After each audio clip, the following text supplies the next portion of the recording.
قال اللہ تعالیٰ فی القرآن المجید انعمت علیہم غیر المغضوب صدق اللہ العظیم۔ تمام تعریفیں خدائے برتر و بزرگوار کے لیے ہیں، جس نے ایک لفظ کن سے کائنات کو پیدا فرمایا۔ اور حدیث قدسی میں آتا ہے کہ فرمایا رسول خدا صلی اللہ علیہ وآلہ وسلم نے کہ مجھ سے فرمایا جبریل علیہ السلام نے، اور کہا جبریل علیہ السلام نے کہ مجھ سے فرمایا اللہ رب العزت نے کہ میں ایک چھپا ہوا پوشیدہ خزانہ تھا، جب میں نے چاہا کہ چاہا جاؤں اور پہچانا جاؤں تو میں نے کائنات کو پیدا کیا۔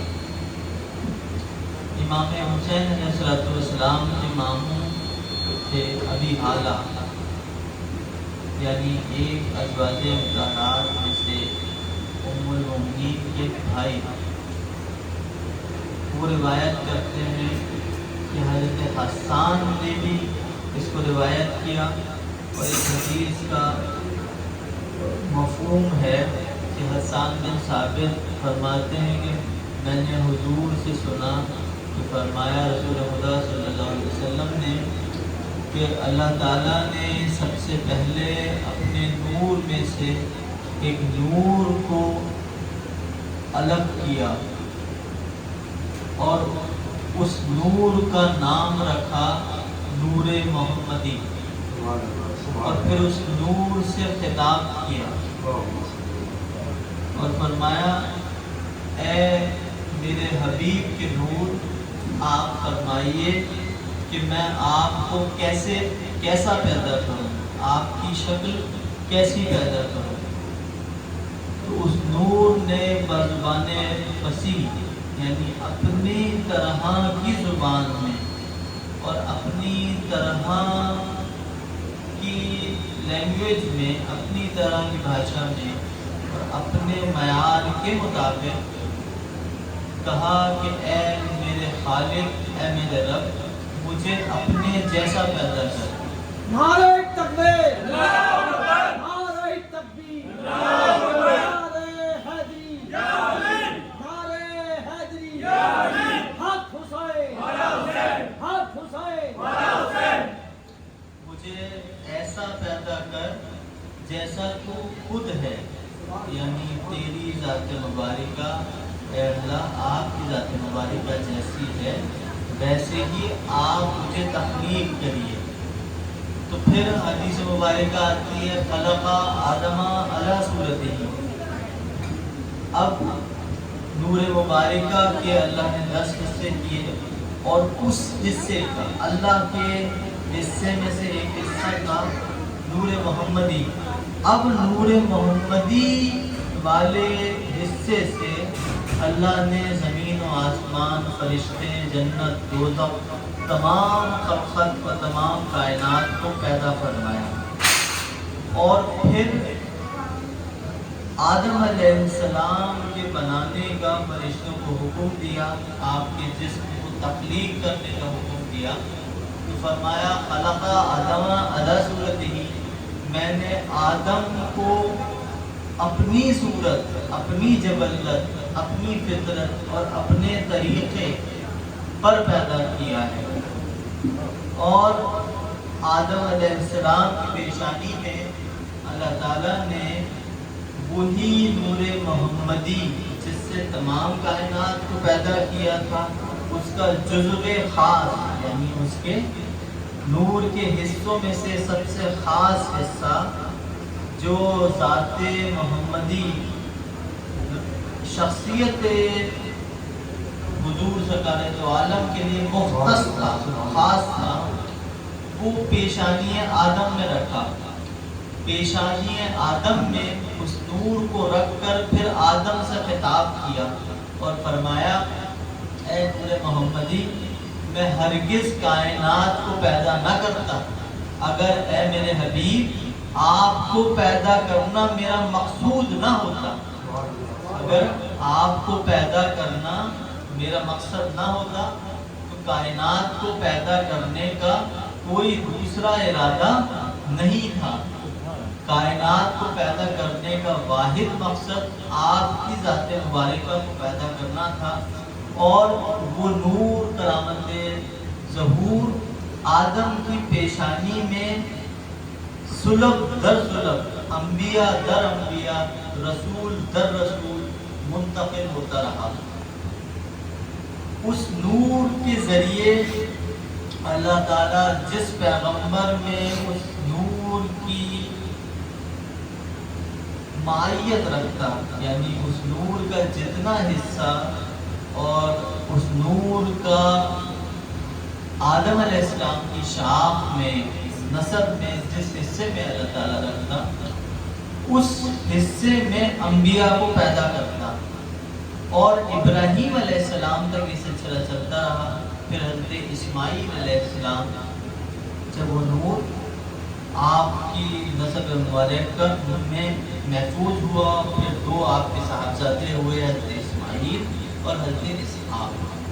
اب حضرت اسحاق سے بنی اسرائیل اور تمام دوسرے پیغمبر جو عیسیٰ علیہ السلام تک آئے،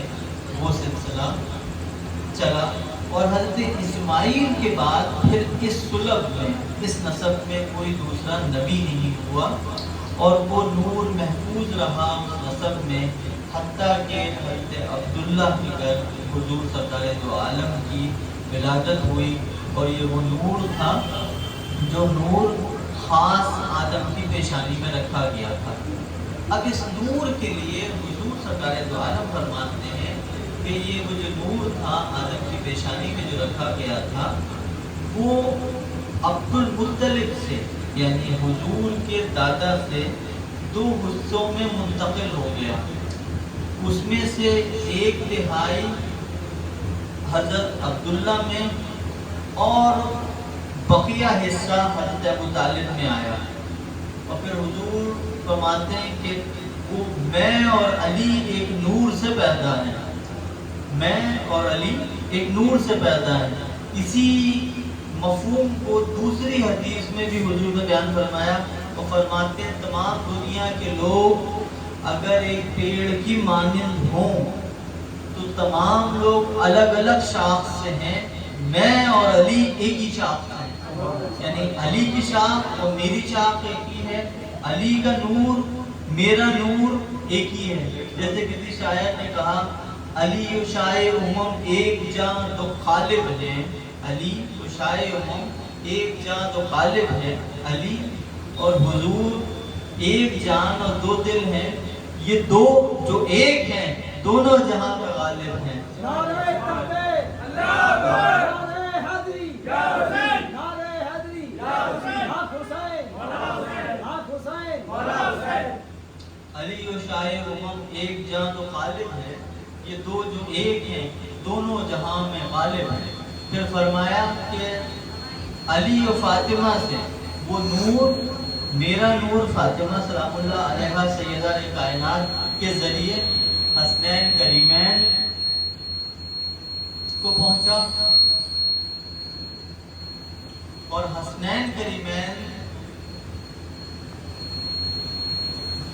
تب وہ نور بی بی فاطمہ سلام اللہ علیہا تک، اور دوسری شاخ ابو طالب والی شاخ حضرت علی ابن ابی طالب سے، حضرت مولا علی و فاطمہ سلام اللہ علیہا سے وہ نور مشتجمع ہو گیا، یعنی آپ کی ذات مبارکہ میں مجتمع ہو گیا، اکٹھا ہو گیا، جمع ہو گیا، اور وہ حسن اور حسین دونوں نور ہیں، نور پروردگار عالم سے۔ تو کائنات میں تمام خلقت الگ شناخت رکھتی ہے، لیکن اللہ نے کائنات کو جس مقصد سے پیدا کیا، اس خلقت کے سب سے بڑے محرک، سب سے بڑے آفتاب اور سب سے بڑی علامت حضور سرکار دو عالم صلی اللہ علیہ وسلم ہے، اور اس نور کو جو آگے منتقل کیا گیا وہ حسنین کریمین ہیں، امیر المومنین حضرت امام حسن مجتبیٰ علیہ السلام، امیر المومنین سید الشہداء حضرت امام حسین علیہ السلام۔ یہ قید نام النشان لا الہ الا اللہ، یہاں علی ہی علی ہیں، وہاں علی ہی علی۔ تو نور علی کا کو حضرت حضور سرکار دو عالم کے نور سے الگ سمجھنا تخلیق کائنات کے اس اول مقصد سے ناآشنائی کی بنا پر ہے۔ خطیل خنجر لا ہے، پناہ ذات ہے تو، تیرے حضور میں ہستی کا ہوش بے ادبی۔ خطیل خنجر لا ہے، حضرت سید محمد علی شاہ محمد شباری صاحب فرماتے ہیں خطیل خنجر لا ہے۔ اب یہ لا کون سا ہے؟ یہ ہماری اپنی تفسیر ہے کہ وہ لا کون سا ہے۔ ایک لا عربی میں کہتے نہیں ہے، اور ایک لا کہتے ہیں لا الہ الا اللہ۔ اگر آپ لا الہ سے کہیں اور اس معنی سے لیں تو یہ بات واضح ہو جاتی ہے کہ امام حسین اسلام نے لا الہ کے ذریعے، لا الہ کے ذریعے لا الہ کی مخالفت کرنے والوں کو اور وہ ساری قدریں، وہ سارے اصول جو اس عہد اموی میں پامال کیے جا رہے تھے، حضرت مولا آقا حسین علیہ السلام نے اس کلمہ لا الہ الا اللہ کے لا کے خنجر سے کاٹ دی۔ اور اگر اس کے ترجمے کے معنی دونوں ایک ہی ہوتے ہیں، کیونکہ کلمہ بھی یہی ہے، نہیں ہے کوئی معبود سوائے اللہ کے، تو آپ نے بیت سے انکار کی لا کے ذریعے اس تمام شیطانی اور آمرانہ اور جابرانہ ظالمانہ حکومت کو لا کے ذریعے کاٹا، اور پھر جو باقی رہا ذات حسین کی بقا کے ذریعے وہ اللہ تھا، جس کا مظہر عتم ارض و سما میں آقا حسین علیہ السلام۔ یہ وہ چند بنیادی نقطے تھے جو میں نے عرض کیے ذات امام علی مقام حسن علیہ السلام کو سمجھنے کے لیے۔ لیکن ایک چیز سمجھنے کی ضرورت ہے، ہر نبی جب دنیا سے جاتا ہے تو کچھ وصیت ضرور کرتا ہے، اور یہ سلسلہ آدم علیہ السلام سے لے کر عیسیٰ علیہ السلام تک چلا گیا۔ آپ تمام آسمانی صحیفے، آسمانی کتابیں جب پڑھتے ہیں تو معلوم ہوتا ہے کہ ہر نبی نے اپنے نبی ہونے والے نبی اور اپنے بعد ہونے والے نبی، اپنے بعد ہونے والے رسول، اپنے بعد ہونے والے پیغمبر کی خبر دی ہے اور اس کی وصیت کی ہے۔ اب حضور نے فرمایا، حدیث مبارکہ ہے، فرمایا اللہ نبی بعدی، اور فرمایا کہ میرے بعد کوئی نبی نہیں ہوگا۔ پھر ایک شخص نے پوچھا کہ حضور قیامت کب آئے گی؟ آپ نے فرمایا کہ قیامت تو میری مثال ان دو انگلیوں کی طرح کی ہے، یعنی میں اور قیامت ملے ہوئے ہیں۔ اب میرے بعد کوئی ہدایت کا راستہ اور ہدایت کا ذریعہ نہ ہوگا، میں اس ہدایت کا اور اللہ کی ان تمام کتابوں کا اور احکامات کو پورا کرنے والا ہوں، یعنی تکمیل کرنے والا ہوں۔ جو ہدایت ٹکڑوں میں وقتاً فوقتاً اتری تھی، اس ہدایت کو قرآن میں اللہ تعالیٰ نے سب سے ماڈریٹ، سب سے اپڈیٹ اور سب سے مکمل اور اکمل اور کامل صحیفے کے طور پر پورا کر دیا۔ اب کوئی دوسری کتاب نازل نہیں ہوگی، اب کوئی دوسرا نبی نہیں آئے گا۔ لیکن ہم دیکھتے ہیں کہ حضور سرکار دو عالم صلی اللہ علیہ وسلم کے بعد پھر قیامت تک اب 1500 سال ہو چکے ہیں، اور قیامت آنے میں جتنا بھی وقت ہے اس میں بھی کافی عرصہ ہمیں نظر آتا ہے۔ تو اس کی ہدایت کے لیے حضور نے جن اماموں کا اور جن ہادیان قوم کا سلسلہ چھوڑا ہے، وہ غدیر خم کے اعلان سے واضح ہو جاتا ہے۔ جیسے کہ ابھی محسن صاحب نے فرمایا حضور نے من کنت مولا فہذا علی المولا، جس کا میں مولا ہوں اس کے علی مولا ہے۔ اور غدیر خون کا یہ اعلان وراثت کا بھی تھا، اعلان بھی تھا، برہان بھی تھا اور دلیل بھی تھی۔ اور دوسرے مقامات پہ حضور نے ایک جگہ فرمایا کہ علی مجھ سے ایسے ہیں جیسے موسیٰ سے ہارون، ہاں میرے بعد پھر کوئی دوسرا نبی نہیں ہوگا۔ تو نبی علی کو بندہ مولا صفت ہے محکش کہ عین نفس نبی ہیں مگر نہیں ہے نبی۔ اب یہ ہدایت کا جو چراغ جب روشن ہوا خاندان اہل بیت میں، اس کی پہلی کڑی علی ابن ابی طالب تھے اور اس کے امین امام حسن امام حسین علیہ السلام ہیں۔ آج 2 محرم ہے اور 2 محرم کی شب کو یہ شہادت امام حسین علیہ السلام کا فضائل امام حسین علیہ السلام کی محفل منعقد کی گئی ہے۔ عظمت امام حسین علیہ السلام کو سمجھنے کے لیے اس پس منظر کو سمجھنا لازمی ہے کہ اللہ تعالیٰ نے ہدایت کے جو چراغ چھوڑے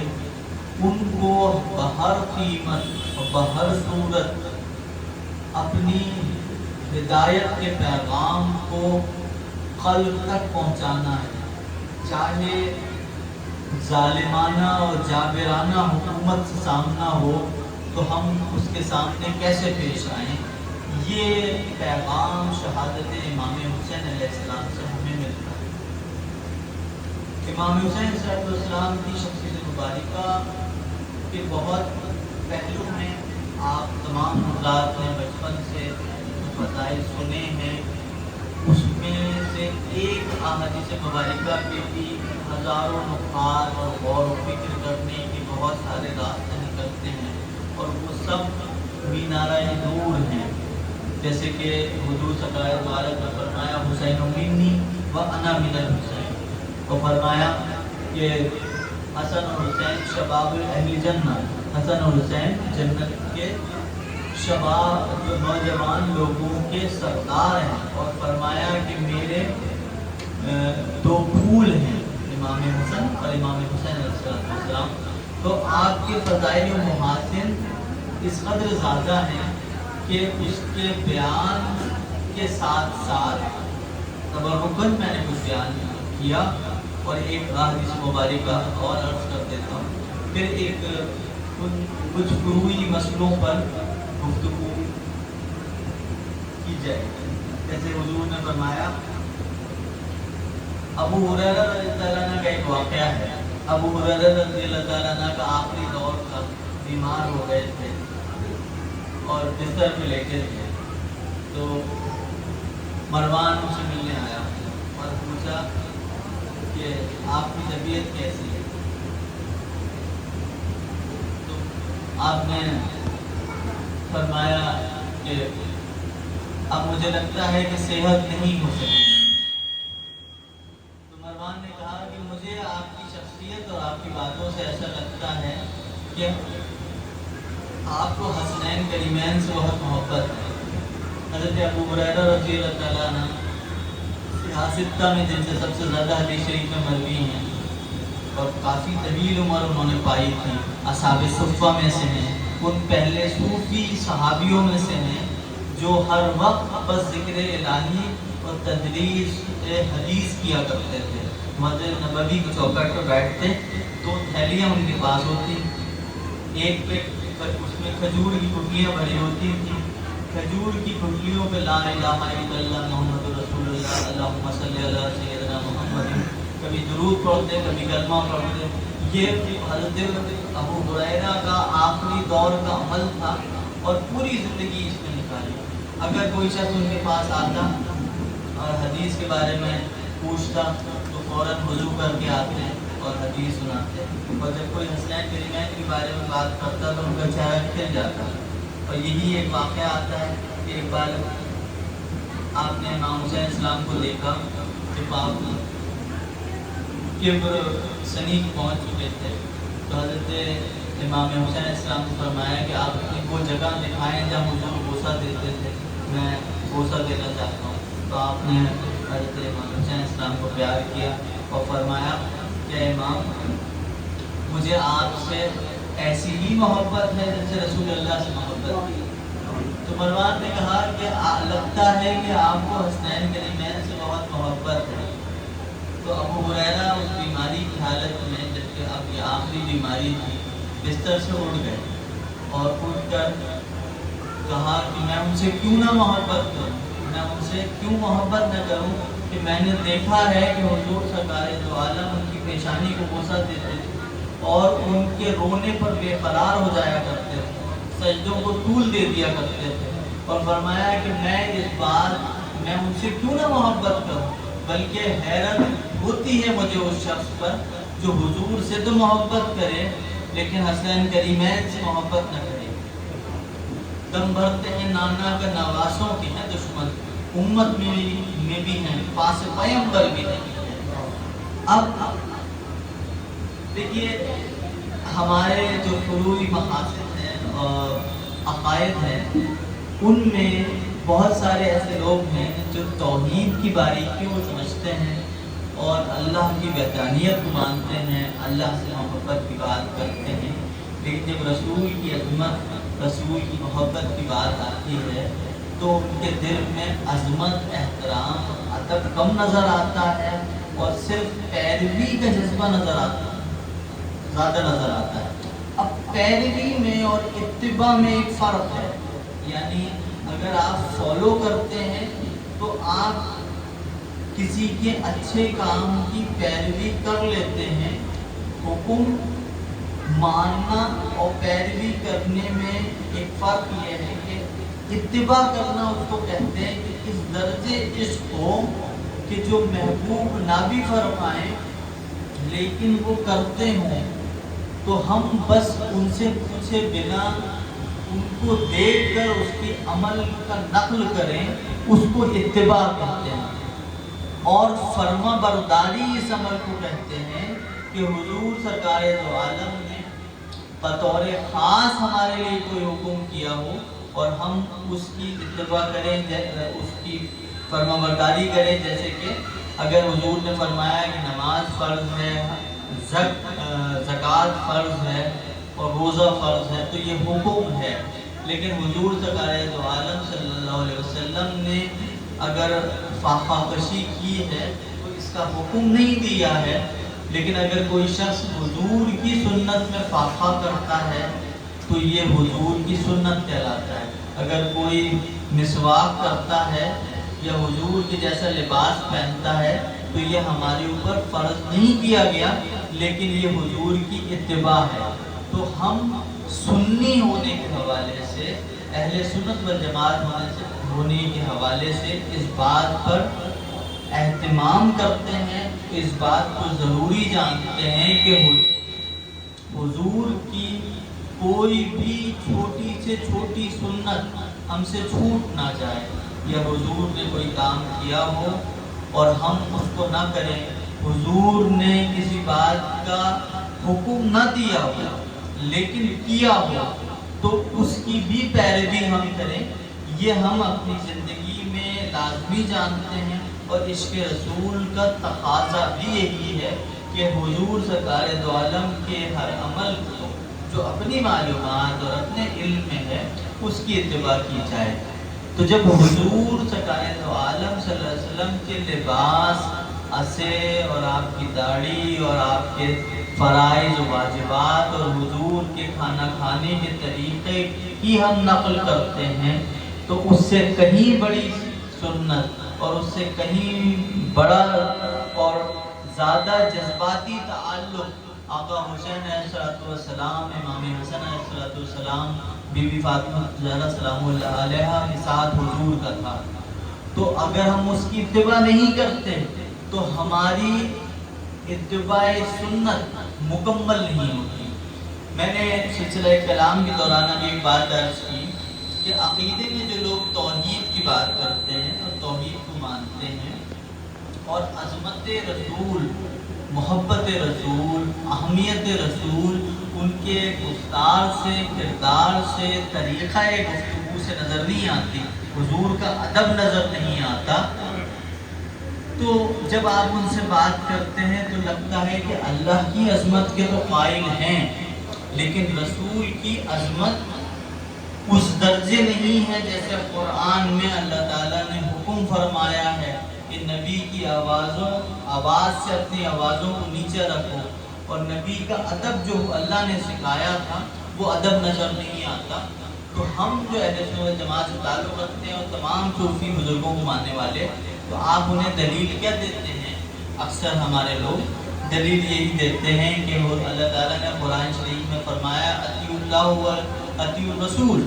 یعنی اللہ کی اتباع کرو اور رسول کی اتباع کرو، اور تمہاری توحید مکمل نہیں ہوتی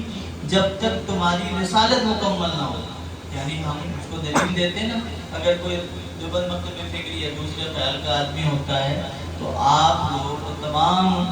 اہل سنت کے تمام علماء بھی اور عوام و خاص سبھی یہ دلیل دیتے ہیں کہ توحید مکمل نہیں ہوتی جب تک کہ رسالت سے تعلق مضبوط نہ ہو۔ جیسے حضرت عمر سے حضور نے فرمایا تھا کہ اے عمر تمہیں مجھ سے کتنی محبت ہے رضی اللہ تعالیٰ عنہ، تو حضرت عمر نے فرمایا کہ یا رسول اللہ مجھے اپنے بیوی بچے اور جان مال کے بعد سب سے زیادہ آپ سے محبت ہے، تو حضور نے فرمایا اے عمر ابھی تمہارا ایمان مکمل نہیں ہے۔ اور پھر کچھ عرصے کے بعد آخری دور میں پھر پوچھا کہ اے بن خطاب، اے عمر بن خطاب، اے عمر تمہیں مجھ سے رضی اللہ تعالیٰ عنہ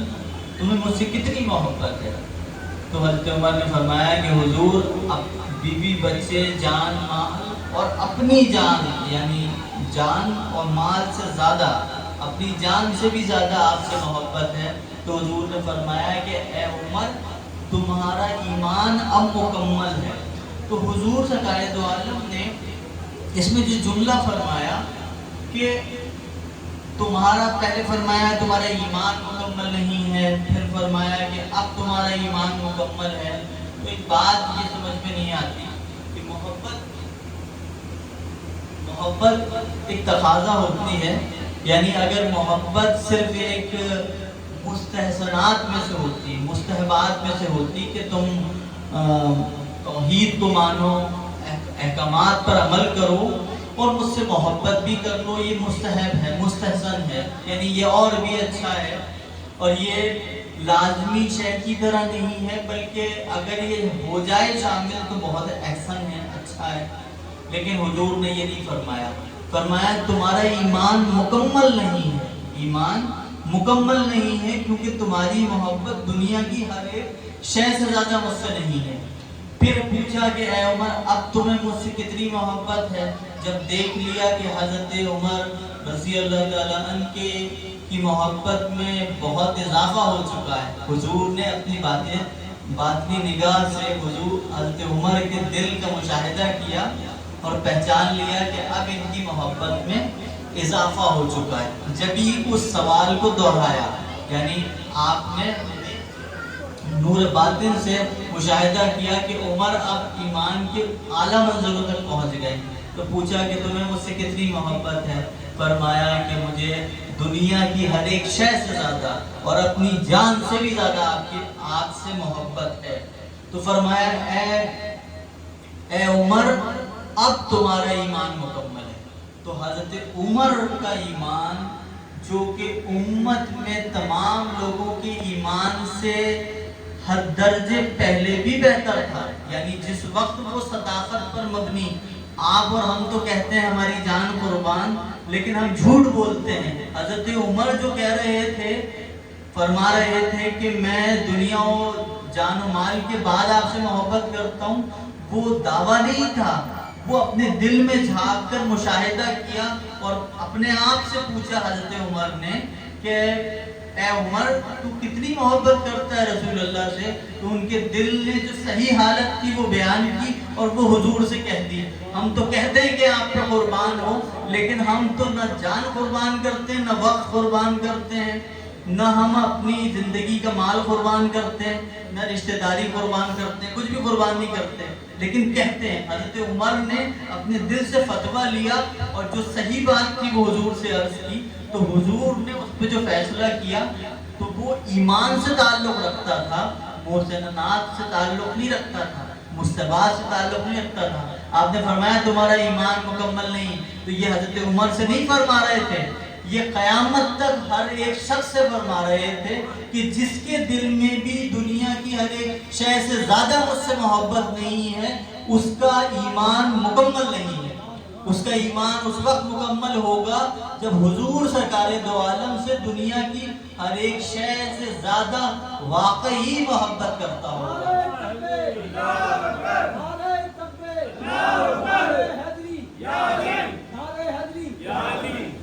اور اب اس بارگاہ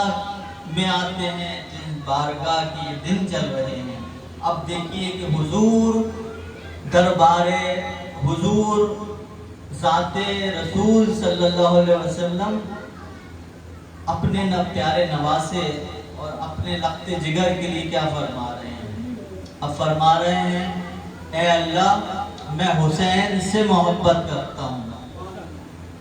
اے اللہ آپ بھی اس سے محبت فرمائیے، اے اللہ میں حسین سے محبت کرتا ہوں، آپ بھی اس سے محبت فرمائیے اور اس سے بھی محبت کریے جو حسین سے محبت کرے۔ اے اللہ میں حسین سے محبت کرتا ہوں اور آپ بھی اس سے محبت کریے اور اس سے بھی محبت کریے جو حسین سے محبت کرے۔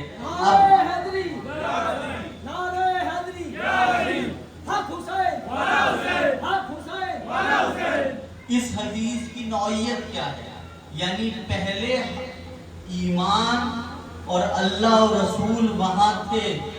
کہ ہمیں ان تک پہنچنا ہے، اور یہی حال پوری انسانیت کا، پوری امت کا ہے کہ ہمیں رسول تک پہنچنا ہے، لیکن عشق رسول اور عشق حسین وہ ہے، خاندان اہل بیت کا عشق اس مقام تک پہنچا دیتا ہے کہ جہاں حضور کی دعا کی روح سے آپ سے اللہ تعالیٰ بنا دوسری کوشش کے صرف عشق رسول رکھنے کی وجہ سے اللہ محبت کرنے لگتا ہے اور رسول حمایت کرنے لگتے ہیں۔ اللہ محبت اپنی دل میں ہی نہیں ڈالتا، مطلب ہمارے دل میں اپنی محبت نہیں ڈالتا جس کے ہم محتاج ہیں، بلکہ اللہ تعالیٰ خود اس بندے سے محبت کرنے لگ جاتا ہے، کیونکہ ایک چھوٹے سے چھوٹا پیغمبر اگر کوئی دعا کرتا ہے تو اللہ دعا قبول کرتا ہے۔ جو سردار الانبیاء ہیں، جو خیر الانام ہیں، جو خواجہ عالم ہیں، وہ جب دعا کریں تو وہ دعا ضرور قبول ہوتی ہے۔ اور حضور یہ وہ بات فرما رہے تھے جو اللہ پہلے سے ہی کرتا تھا۔ اللہ سے دعا کرنے کا مقصد یہ ہے کہ لوگوں کو بتا دیں کہ اگر تم محبت کرو گے تو میں نے دعا کی ہے کہ اللہ بھی تم سے محبت کرے گا۔ اللہ تو روز ازل سے حسین سے محبت کرتا ہے، اللہ تو روز اول ہی سے رسول سے محبت کرتا ہے، اور اللہ اس شخص کو محبوب ترین بنا لیتا ہے اور اس شخص سے محبت کرنے لگ جاتا ہے جو حسین کا محب ہو، اور محبان اہل بیت، محبان آقا حسین صلی اللہ علیہ وسلم کا وہ درجہ ہے کہ جس کے بارے میں حدیث ابو یعلا سے مروی ہے، اور شاید حضرت ترمذی کی روایت ہے غالباً، یا یہ روایت مستدرک میں تو میں نے براہ راست پڑھی ہی ہے اور دوسری کتب حدیث میں بھی آتی ہوگی، اور ابو مجمع الاوسط میں بھی آتی ہے، یعنی دو تین کتابیں حدیث کی، مجموع الاول، مجموع الاوسط اور مجموع الاخر۔ تو مجموع الاوسط جو ہے اس میں حدیث آتی ہے کہ جب حشر کا میدان برپا ہوگا اور سوا نیزے پہ سورج ہوگا اور ہر شخص اس فکر میں ہوگا کہ اس کی بخشش کر دی جائے، تو حضور فرماتے ہیں کہ میں اور میرے خاندان کے لوگ اور ان کے محب دسترخوان پر نعمتیں تناول کر رہے ہوں گے، اس وقت کھا پی رہے ہوں گے، ان کا دسترخوان لگا ہوگا، اب اس میں بات کی باریکی کو سمجھیے کہ حضور نے یہ نہیں فرمایا کہ حشر کے میدان ہو چکنے کے بعد، سوال و جواب ہو چکنے کے بعد پھر ان کو دسترخوان کی نعمت دی جائے گی، یعنی یہ سب انعام جو کوثر کے ہیں، سلسبیل کے ہیں، جنتوں کے ہیں، یہ تو حساب و کتاب کے بعد ہے نا۔ لیکن حضور فرما رہے ہیں کہ میرے حسین سے، میرے حسن سے، بی بی سیدہ سے، حضرت مولا علی سے محبت کرنے کی جزا یہ ہے کہ جب دوسرے لوگوں سے حساب و کتاب ہوگا تو یہ لوگ دسترخوان پر نعمتیں چکھ رہے ہوں گے اور حضور کے ساتھ پہلے سے بخشے ہوئے لوگوں میں شامل ہوں گے۔ یہ درجہ ہے عشق رسول کا، یہ تعلق رسول کی وجہ سے حاصل ہوتا ہے اور یہ تعلق اہل بیت کی وجہ سے حاصل ہوتا ہے۔ یعنی ایک حدیث مبارکہ میں آتا ہے کہ جو میرے اہل بیت کی محبت میں مرا وہ مرا ہی جنتی، جو میرے اہل بیت کی محبت میں مر جاتا ہے وہ بخشش کا انتظار نہیں کرتا، وہ تو جنتی ہی مرتا ہے، یعنی مرتے ہی جنت میں پہنچ جاتا ہے۔ اور وہ کیسے جنت میں پہنچ جاتا ہے جبکہ روز محشر ابھی برپا نہیں ہوا؟ وہ جنت میں ایسے پہنچ جاتا ہے کہ فرمایا رسول خدا صلی اللہ علیہ وسلم نے کہ قبر میں اس کے لیے جنت کی 2 کھڑکیاں کھول دی جاتی ہیں اور اس کو اس طرح لے جایا جاتا ہے جنت میں جیسے دلہن کو شادی کے روز، عروس کے روز اس کے سسرال لے جایا جاتا ہے، یعنی تو وہ اہتمام کے ساتھ اور پوری عزت اور پورے تواضع کے ساتھ اسے جنت میں داخل کیا جائے گا۔ کس شخص کو؟ جو دل میں عشق اہل بیت رکھتا ہوگا، عشق حسین رکھتا ہوگا۔ عشق حسین کا یہ مرتبہ ہے۔ تو جیسے توحید جڑی ہے رسالت کے ساتھ، یعنی کوئی اللہ کو مانتا ہے، اللہ کی عظمت کرتا ہے، رسول کے مقام اور عظمت کا قائل نہیں ہے اور ان سے تعلق پر اس کے دل میں وہ جذبات نہیں ہیں تو خالص اس توحید کی بنا پر وہ ایمان والا نہیں ہوتا۔ جیسے کہ میں نے بیان کیا کہ حضرت عمر سے سوال کیا تو فرمایا، یہ نہیں فرمایا کہ تمہارے دل میں اللہ کی محبت ہر ایک شے سے زیادہ، وہ تو لازمی ہے ہی۔ یعنی حضرت عمر سے یہ سوال کرنے کا مقصد یہ تھا کہ حضرت عمر کے دل میں اللہ کی محبت تو تھی ہی، لیکن اب یہاں سوال کیا مجھ سے کتنی محبت ہے، یعنی توحید کے بعد رسالت سے سب سے زیادہ محبت کرنے سے انسان ایمان والا ہوتا ہے۔ اب اس کے بعد جب ہم نے یہ سمجھ لیا کہ توحید مکمل نہیں ہوتی جب تک رسالت مکمل نہ ہو، رسالت سے رابطہ اور تعلق مضبوط نہ ہو، تو اسی طرح سے حضور نے فرمایا کہ میری محبت کی تکمیل نہیں ہوتی، میری محبت کی تکمیل نہیں ہوتی جب تک میرے اہل بیت سے محبت نہ کیا جائے۔ میرے اہل بیت سے محبت نہیں کرو گے تو میں تمہیں اپنی رسالت کی محبت کو قبول نہیں کروں گا، میں قبول نہیں کروں گا اپنی محبت کو۔ یہ کون سا اصول ہے؟ یہ وہی اصول ہے جو اللہ کا اصول ہے۔ اگر ہم دل میں بے ادبی اور بغض رسول لے کے اللہ کی بارگاہ میں جاتے ہیں تو اللہ ہمارے نماز، روزے، عبادت اور تعلق کو ہمارے منہ پہ مار دیتا ہے اور کہتے ہیں کہ ہم اللہ تجھے مانتے ہیں۔ اللہ کہتا ہے کہ نہیں، تم مجھے مانتے ہو، میرے محبوب کو نہیں مانتے، میں تمہاری محبت کو قبول نہیں کروں گا۔ اب اگر ہم یہی کام رسول کی بارگاہ میں کریں اور کہیں کہ رسول ہم آپ سے محبت کرتے ہیں، ہم عاشق رسول ہیں، ہم غلامان مصطفیٰ صلی اللہ علیہ وسلم ہیں، لیکن ہم امام حسین علیہ السلام، حضرت امام حسن علیہ السلام، حضرت بی بی سیدہ فاطمہ الزہرا سلام اللہ علیہا اور حضرت علی ابن ابی طالب کے لیے دل میں کوئی خاص کشش، کوئی خاص محبت، کوئی خاص مقام اپنے دل میں کوئی رغبت محسوس نہیں کرتے، تو اللہ تعالیٰ فرماتا ہے کہ میں تمہاری ایسی رسالت کی محبت کو بھی قبول نہیں کرتا، کیونکہ مجھے یہ اصول اللہ تعالیٰ نے بتایا ہے۔ اللہ تعالیٰ نے کہا اے نبی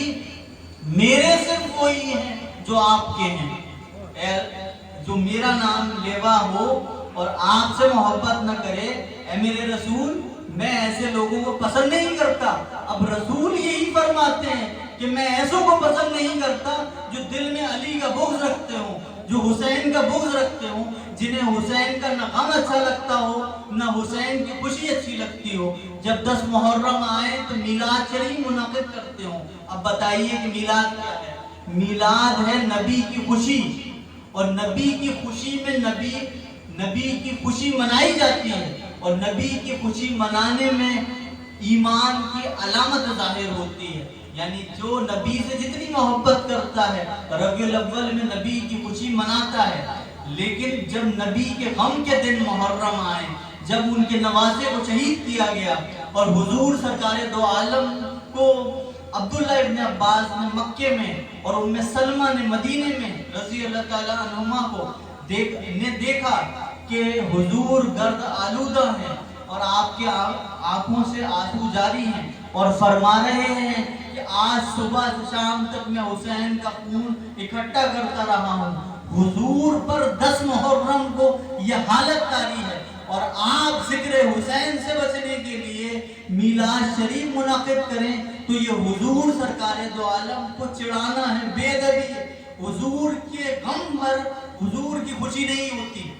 اور حضور کی خوشی پر غم نہیں ہوتا. یعنی جب حضور کی خوشی کے دن ہو تو دیوانہ وار خوشی منانی چاہیے,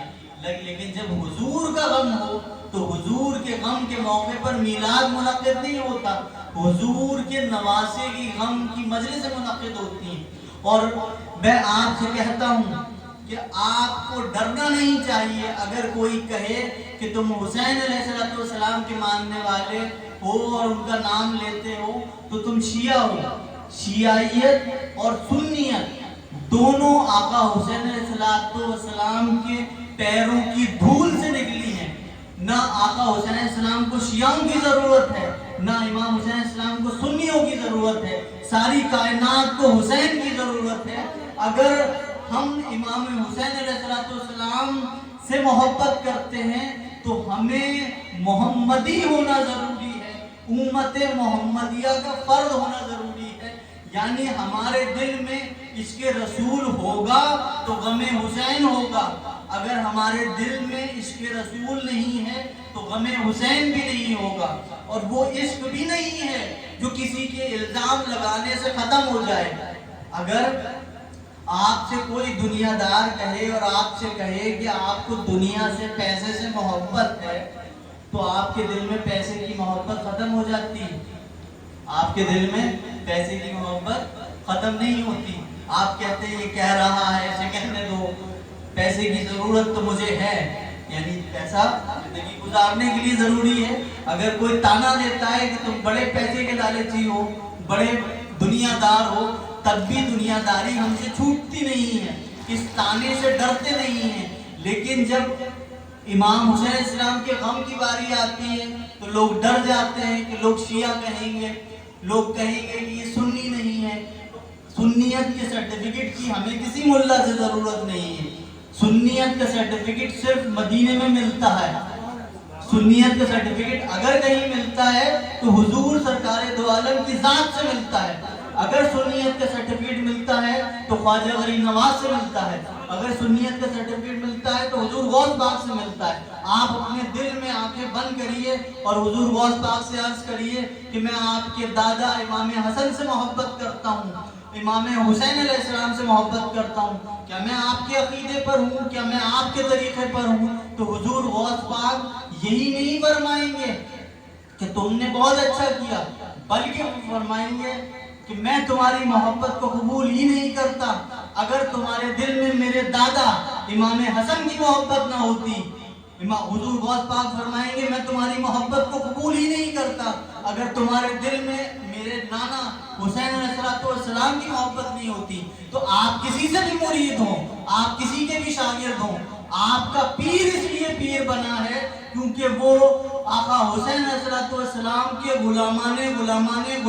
غلام. آپ کے مسلک کا نیٹ ورک, آپ کے مسلک کا نیٹ ورک نیوزی لینڈ سے لے کر گرین لینڈ تک, ساؤتھ افریقہ سے لے کر سائبیریا تک, کتنا بھی بڑا ہو جائے، آپ کا مسلک کچھ بھی ہو، لیکن آپ کا مسلک اگر غلامی رسول نہیں سکھاتا، غلامی حسین نہیں سکھاتا، تو مسلک حق نہیں بن سکتا۔ یعنی اگر کوئی شخص بہت بڑا استاد ہے، بہت بڑا عالم ہے، بہت بڑا پیر ہے، تو اس کو جس سے یہ سب ملا ہے وہ بھی آقا حسین اسلام کی چوکھٹ سے صدقہ اور خیرات دینے والے لوگ ہیں۔ وہ لوگ کون ہیں؟ جن سے آپ کہتے ہیں کہ میں اس سلسلے سے ہوں، میں اس مسلک سے ہوں، ان کے پیروں کو پوچھئے کہ وہ اہل بیت کے معاملے میں کیا کہتے تھے۔ ان سے پوچھئے کہ آپ کے دادا پیر امام حسین اسلام کا کتنا غم مناتے تھے، امام حسین اسلام سے کتنی محبت کرتے تھے، اہل بیت کا کتنا ادب کرتے تھے۔ امام حسین اسلام تو سیدوں کے سردار ہیں، دادا ہیں، پردادا ہیں۔ ایک چھوٹے سے سید کا، ایک وہ سید کا جو حضور سے اپنے نسب میں 20 25 اور 15 16 10 12 واسطے رکھتا ہے، اس کا اپنے عہد میں کیسا ادب کرتے تھے۔ تو آقا حسین السلام کے محبت کے بنا نہ سنیت ہے، نہ شیعیت ہے، نہ سلفیت ہے، نہ بریلویت ہے، نہ دیوبندیت ہے، اور نہ حنفیت ہے، نہ شافعیت ہے، نہ مالکیت ہے، نہ حنبلیت ہے، بلکہ کوئی مسلمان ہی نہیں ہے جس کے دل میں اہل بیت کی محبت نہ ہو، جس کے دل میں عشق رسول سب سے زیادہ نہ ہو، جو اللہ کا خالص اور مخلص نہ ہو، اور اللہ کی محبت کے تقاضائے محبت رسول اور اللہ کی محبت کے تقاضائے عشق حسین کو پورا نہ کرتا ہو، وہ شخص اللہ کی محبت میں اکمل نہیں ہے، کامل نہیں ہے، بلکہ مقبول بھی نہیں ہے۔ آقا حسین علیہ السلام کی محبت ایمان کی ضمانت ہے، علامت، اور ایمان کو کامل کرنے والی ہے، طاہر و مطہر کرنے والی ہے۔ جو عشق رسول رکھتا ہے، سیرت رسول کی پیروی کرتا ہے اور آقا حسین اسلام کا نام لیتا ہے، وہ شخص اپنے ایمان کو مکمل بھی کرتا ہے اور اپنی حیات کی مقصد کو پورا بھی کرتا ہے۔ لوگ کہتے ہیں، اکثر ایک فروعی مسئلے آتے ہیں، جب آپ علماء سے بات کریں گے، مولوی حضرات سے بات کریں گے، تو وہ اکثر یہ بات کہیں گے کہ ہم ایسا کون ہے جو اہل بیت کو نہ مانے، ایسا کون ہے جو اہل بیت سے محبت نہ کرے، بھئی ہم بھی مانتے ہیں۔ لیکن یہ جو آپ مجلسیں کر رہے ہیں، یہ تعزیہ بنا رہے ہیں، لنگر کر رہے ہیں، یہ قرآن میں کہاں ہے، یہ حدیث میں کہاں ہے؟ وہ لوگ یہ نہیں جانتے کہ مذہب عبارتوں کا نام نہیں ہے، مذہب تحریروں میں لکھے ہوئے کسی نظریے کا نام نہ مذہب ہے، اور مذہب سے بڑی چیز ہے دین۔ دین مذہب کا یونیورسل کانسیپٹ ہے، یعنی مذہب ایک خطے، ایک علاقے اور ایک وقت اور ایک خاص طبقے کے لوگوں کے لیے ایک نظریہ اور طریقہ زندگی کا ایک خاص گوشہ ہوتا ہے، لیکن دین اس کو کہتے ہیں جو تمام کائنات کے لیے ہو اور زندگی کے ہر آسپیکٹ کو، زندگی کے ہر پہلو کو روشناس کرتا ہو، رہنمائی کرتا ہو، اس کو دین کہتے ہیں۔ تو دین کے لیے لازمی ہے کہ دین ایسا نہ ہو جو کتابوں تک محدود ہو، جس کی رسم موجود نہ ہو۔ تو جب کوئی آپ سے کہے کہ کہاں دلیل لکھی ہے، جورسپیڈنس، لا، فقہ سے بتاؤ کہ رسومات کیا ہیں، تو بات یہ ہے کہ اللہ تعالیٰ نے جتنے بھی مذاہب پیدا کیے اور جتنے لوگ پیدا کیے، پورے ارض پر کوئی ایک سیولائزیشن، کوئی ایک تہذیب نہیں ہے جو بنا روایت کے اپنے مذہب کو، اپنے نظریے کو، اپنے شہر، اپنے ملک اور اپنے خاندانی قبیلائی شناخت کو رکھتی ہو، لیکن روایت نہ رکھتی ہو۔ مثال کے طور پر جو آج تہذیب یافتہ قومیں ہیں، ان قوموں کی پہچان یہ ہے کہ وہ اپنے رہنماؤں کا، اور اپنے مذہب کے بڑی شخصیات کی اہم تاریخوں میں رسومات ادا کرتی ہیں، اور رسومات کا مقصد یہ ہوتا ہے جیسے 25 دسمبر ہے، اب دنیا کی سب سے ماڈریٹ اور سب سے اپڈیٹ اور سب سے ترقی یافتہ قوم کون ہے؟ عیسائی اور یہودی ہیں، لیکن جب آپ عیسائیوں کو دیکھتے ہیں تو وہ 25 دسمبر کو اپنے سائنٹیفک انوویشن نہیں کرتے، وہ یہ نہیں ڈھونڈتے کہ 25 دسمبر کا جواز قرآن میں یہ کرسمس ٹری کی کون سی پھول اور کون سی پتی، کون سا اسٹار یا ڈیکوریشن کا کون سا طریقہ یا گھر کو سجانے کا کون سا طریقہ بائبل میں لکھا ہے، بلکہ وہ عیسیٰ علیہ السلام کی پیدائش کو منانے کے لیے ہر طریقہ اپناتے ہیں، جس سے آپ کو بھی معلوم ہوتا ہے کہ آج 25 دسمبر ہے۔ اسی طرح سے سکھوں کو آپ دیکھتے ہیں کہ سکھ جو ہیں وہ اپنے 10 گرو کی جو شہادتیں ہیں وہ پولیٹیکل تھی، سیاسی تھی، مذہبی کم تھی، سیاسی زیادہ تھی۔ ان کا جو اسٹیبلشمنٹ تھا وہ سیاسی اسٹیبلشمنٹ کے لیے مغلوں سے لڑ رہے تھے، اس میں شہید ہوئے تھے، اس میں مرے تھے، لیکن وہ لوگ اپنے گروؤں کی شہادت کے موقع پر اب کوئی سکھ ہے، وہ چاہے آرمی کا آفیسر ہے یا IAS آفیسر ہے، وہ جج ہے، وکیل ہے، سائنٹسٹ ہے یا انجینئر ہے یا ٹیچر ہے، کاروباری ہے، وہ سب ننگے پاؤں گرو گوبند صاحب کی جینتی میں سڑک دھوتے ہوئے جاتے ہیں اور اپنے ریچولز کو، اپنی تہذیب و ثقافت کو اس طرح زندہ رکھتے ہیں۔ اور یہ زندہ رکھنے کا عمل ایسا نہیں ہے کہ کتابوں میں نہیں کیا انہوں نے، وہ اپنی کتاب کا بھی احترام بہت کرتے ہیں۔ وہ جب آپ گرودوارے جائیں گے تو دیکھیں گے کہ وہ جیسا قرآن کا احترام کرنا چاہیے ایسا وہ گرو گرنتھ صاحب کا کرتے ہیں۔ تو وہ کیوں کرتے ہیں؟ اس کے پیچھے کوئی عقلی دلیل ہوگی، اس کی کچھ وجوہات ہوں گی، ان رسومات کو ادا کرنے کا کوئی مقصد ہوگا۔ تو ہر عاقل شخص سے، سمجھدار شخص سے جب ہم پوچھیں گے کہ ایسا کیوں کرتے ہو تو وہ ہم سے کہے گا اس لیے کہ یہ جو تاریخ ہے ہمارے بڑے کی، ہمارے بزرگ کی، ہمارے مذہب کے رہنما کی، یہ پیغام سماج کو، معاشرے کو دیں، پہنچائیں کہ آج ہمارے بزرگ کا، آج ہمارے رہبر کا، آج ہمارے مذہب کی بڑی شخصیت کا اہم دن ہے۔ اگر ایسا ہم نہیں کریں گے تو اس دن کا ریلیونس، اس کی اہمیت، اس کی قدر و منزلت لوگوں کو سمجھ میں نہیں آئے گی اور وہ پیغام نہیں پہنچ پائے گا۔ تو اب یہ ایک قوم کر رہی ہے، 2 قوم کر رہی ہے، 3 قوم کر رہی ہے۔ آپ دیکھتے ہیں رام برات نکلتی ہے، اگر آپ کسی رام براتی کمیٹی کے ایک شخص سے پوچھیں کہ صاحب آپ یہ بتائیے کہ یہ جو رام برات نکلتی ہے اس کا کوئی اوتھینٹک ریسورس ہمیں بتائیے کہ کوئی سائنس سے ثابت ہو، ہسٹوریکل فیکٹس سے، تاریخی شواہد کوئی ہوں اس کے، تو وہ یہ نہیں کہ وہ کتاب لینے جائے گا اور آپ سے کہے گا، دلیل دے گا، آپ سے مناظرہ کرے گا، نہیں، وہ یہ نہیں کہے گا۔ وہ کہے گا دیکھو میں رام بھکت ہوں،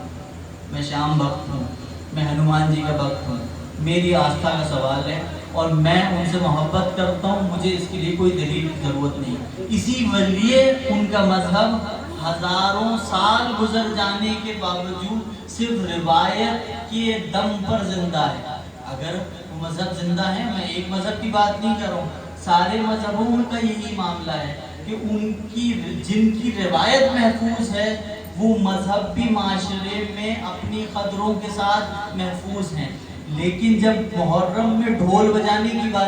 باری آتی ہے، ماتم میں ڈھول کرنے کی باری آتی ہے، نعرہ فتح امام حسین علیہ السلام لگانے کی باری آتی ہے، تعزیہ رکھنے کی باری آتی ہے، شربت بانٹنے کی باری آتی ہے، تو یہ سب فقیہ فی الدین بن جاتے ہیں، سب مفتی اعظم بن جاتے ہیں، سب قاضی قضات عالم بن جاتے ہیں۔ یہ سب وہ بن جاتے ہیں کہ ہمارے اوپر ساری دین کی تبلیغ کا ذمہ داری ہے، اور یہ ایسے ہو جاتے ہیں انہیں پورے سال سینما ہال میں جانے والے لوگ نظر نہیں آتے، جو غیر شرعی کام کرنے کے لیے پارکوں میں لوگ جاتے ہیں، دنیا بھر میں پھرتے ہیں، مولویوں کی رگ نہیں بھڑکتی، لیکن محرم میں اگر کوئی ڈھول بجاتا ہے تو انہیں قرآن و حدیث نظر آ جاتا ہے۔ اور یہ بھی سنا سنایا زاویہ ہے، لیکن وہ ان لوگوں کی نیتوں سے واقف نہیں ہیں جو رسومات تعزیہ داری کرتے ہیں، ان کی نیت سے یہ واقف نہیں ہیں۔ اگر نیت پوچھیں تو نیت کیا ہے؟ نیت یہ ہے کہ ہم جو معاشرے میں رسومات ادا کرتے ہیں، اس کی مثال اسی طرح سے ہے کہ آپ سے اگر میں سوال کروں کہ اگر آپ مجھ سے کہیں تو آپ کہیں کہ یہ جو سڑک پہ نکل کے تعزیہ نکالنا ہے یا ڈھول بجانا ہے، اس سے کیا محبت ہے؟ ایک مہذب، ایک مورل شخص تو گھر میں بیٹھتا ہے اور گھر میں بیٹھ کر یاد کرتا ہے، پڑھتا ہے، وہ ہے محبت۔ تو آپ یہی بات اللہ کی بارگاہ میں بھی عرض کریے اور اللہ سے کہیے کہ اللہ تعالیٰ ہماری نماز جو ہے وہ جب ہم گوشہ نشین ہو کر رات کی تاریکیوں میں تہجد کی نماز پڑھتے ہیں وہ ہمیں اچھی لگتی ہے، لیکن جب تو ہمیں بھیجتا ہے کہ جاؤ جمعہ فرض ہے، جمعہ پڑھ کے آؤ، تو ہم جمعے میں جاتے ہیں تو کبھی چپلیں کھو جاتی ہیں، کبھی کوئی کندھا مار دیتا ہے، کبھی صف پھنگال کے جاتے ہیں تو جھگڑے ہو جاتے ہیں۔ اگر جھگڑا نہ بھی ہو تو صفوں میں کھڑے ہوتے ہیں تو ہاتھ باندھتے ہیں، تو کوئی ہم سے تگڑا شخص ہمارے پاس کھڑا ہوتا ہے تو ہمیں دھکیل دیتا ہے، یہ سجدہ کرتے ہیں تو اگر کوئی زور سے پھسپھسا کے قرات کر رہا ہے تو نماز میں خلل پیدا ہوتا ہے، یہ سب چیزیں ہوتی ہیں نا۔ لیکن جب آپ تہجد میں نماز پڑھتے ہیں تو کیا ہوتا ہے؟ تہجد میں نماز پڑھتے ہیں تو یہ ہوتا ہے کہ آپ ہوتے ہیں، اللہ ہوتا ہے، نہ کوئی ہوتا ہے، اور آپ پوری تمانت کے ساتھ، پوری یکسوئی کے ساتھ نماز پڑھتے ہیں۔ اس نماز پڑھنے سے جو آپ کے دل کو سکون ملتا ہے، وہ سکون عید کی نماز میں، جمعے کی نماز میں یا 5 وقت کی بجماعت نماز میں نہیں ملتا۔ یہ ہوتا ہے نا، یہ صورتحال ہے۔ لیکن ثواب کی جب بات کریں تو حدیث میں کیا فرمایا؟ حضور نے فرمایا کہ تم اکیلی نماز پڑھو گے تو تمہیں 1 ثواب ملے گا، لیکن جب جماعت کے ساتھ پڑھو گے تو 25 گنا زیادہ ثواب ملے گا۔ فرمایا کہ جمعے کا دن جو ہے وہ عید کا دن ہے، میں نے آدم کی توبہ قبول کی تھی اور عظیم دن ہے، مبارک دن ہے، جاؤ اور جمعے کی نماز پڑھو، اور اکیلے نہ پڑھنا، سب کو لے کے پڑھنا اور خطبہ بھی سننا۔ اگر خطبہ نہیں سنا اور سب کے ساتھ نہیں پڑھی تو جمعے کی نماز بھی نہیں ہے۔ تو اب اللہ نہیں جانتا کہ ہمیں سکون تو تنہائی میں مل رہا تھا، پھر ہمیں جماعت کی رغبت کیوں دے رہا ہے؟ وہ اس لیے دے رہا ہے کہ میں نے رسومات کی بات کی، ریچولز اور روایات کی بات کی۔ اللہ تعالیٰ کہتا ہے کہ تم اگر دل میں ایمان رکھتے ہو تو یہ ضروری ہے تمہارے ایمان کے لیے، لیکن اسلام کے لیے ضروری یہ ہے کہ مسجد بناؤ اور دوسروں کے ساتھ جا کے نماز پڑھو، اور عید کی نماز پڑھ کے خطبہ سن کے لوٹ کے بھی نہ آؤ، بلکہ دوسروں کو سلام بھی کرو، گلے بھی لگاؤ، ان سے ملو بھی، چاہے تمہیں وہ شخص پسند ہو یا نہ پسند ہو، کیونکہ مجھے یہ پسند ہے کہ تم میرا ذکر کرو تو اکیلے میں کرو، لیکن اس سے زیادہ مجھے پسند ہے، اور مجھے یہ بات زیادہ پسند ہے کہ میرا ذکر تم مل کر کرو اور معاشرے میں جا کے کرو۔ مسجد کہاں ہوتی ہے؟ جہاں پر گھر سے دور ہوتی ہے نا، گھر میں مسجد نہیں ہوتی، وہاں مسجد ہوتی ہے جہاں ہر کوئی آ جا سکے۔ یعنی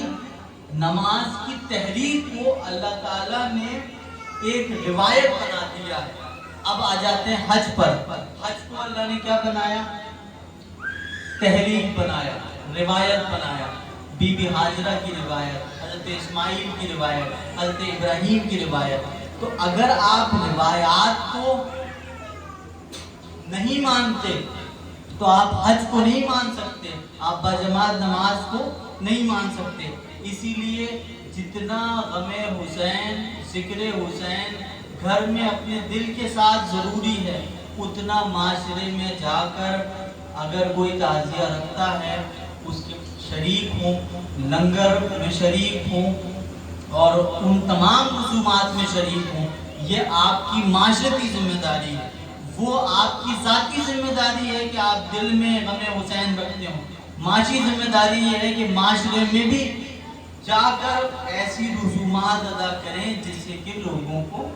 اس کی تحریک ملے۔ اور یہ کوئی انوکھی بات اور کوئی نئی بات میں نے نہیں کی، ہم اپنے ہر رسومات کے ساتھ ایسا کرتے ہیں۔ موقع نہیں ہے خوشی کے ذکر کا، ورنہ میں بتاتا کہ جب آپ کے خوشی کے موقع آتے ہیں تو آپ ان میں زیادہ سے زیادہ لوگوں کو شریک کیوں کرتے ہیں؟ یا غم کا موقع آتا ہے تو شکایت کیوں کرتے ہیں کہ اس کا انتقال ہو گیا، آپ نے مجھے نہیں بتایا؟ یعنی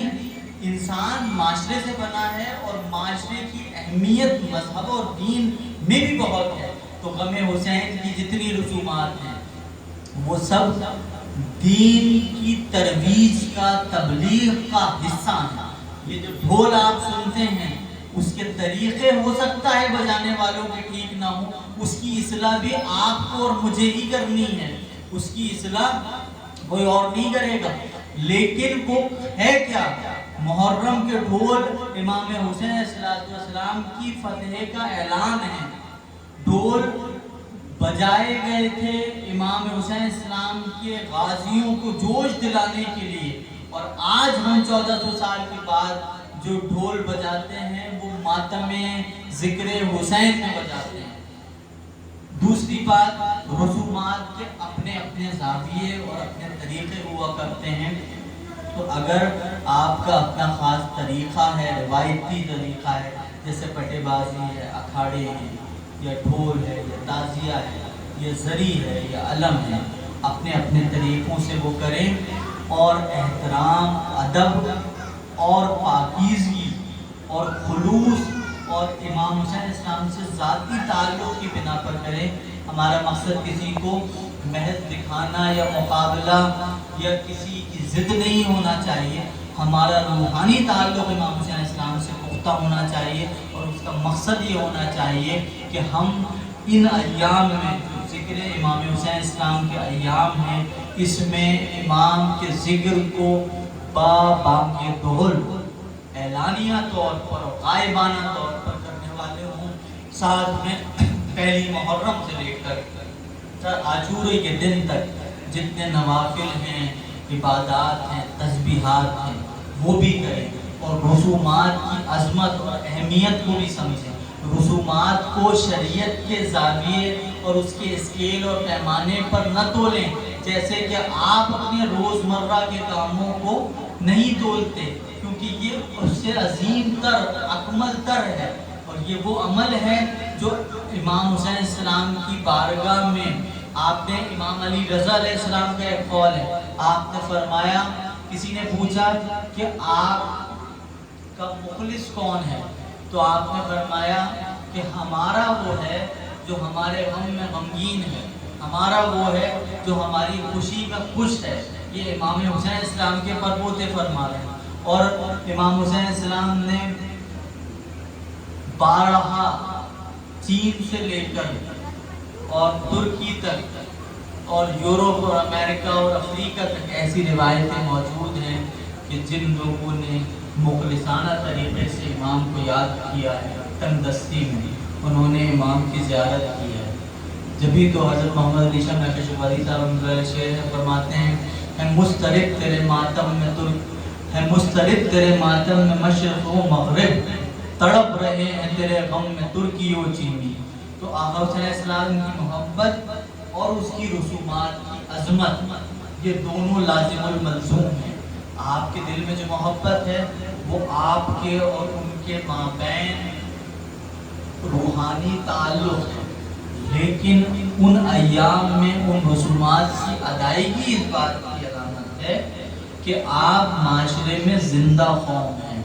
آپ وہ قوم ہیں جو اپنے رہبر کو جانتی ہیں، اور آپ جانتے ہیں کہ جب کوئی قوم کسی قوم کو یا کوئی مذہب کسی مذہب کو برباد کرنا چاہتا ہے تو کیا کرتا ہے؟